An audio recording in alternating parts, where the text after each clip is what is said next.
Why is the business cutting staff now? You know, this has been a long structural trend, I suppose, trouble for the high street. Absolutely, and M&S in particular. I mean, M&S has been trying to turn around its business for the last decade. I think one of the reasons why they're doing it now, I think there's a number of reasons, but some of the main ones is the government job support scheme, the furlough scheme, as it's known here, is coming to an end soon.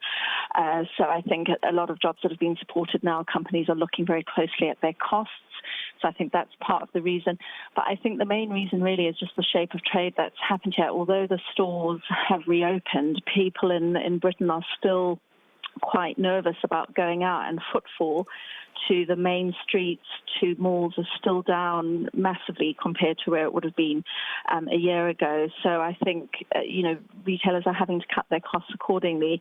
But I also think there's a slight bit of opportunism for M&S in that they are trying to accelerate their transformation plan. And so I think they're thinking now is the time to take these job cuts.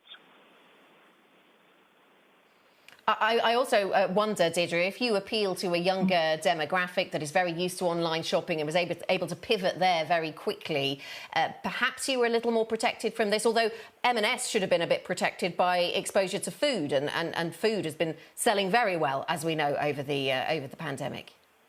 It has.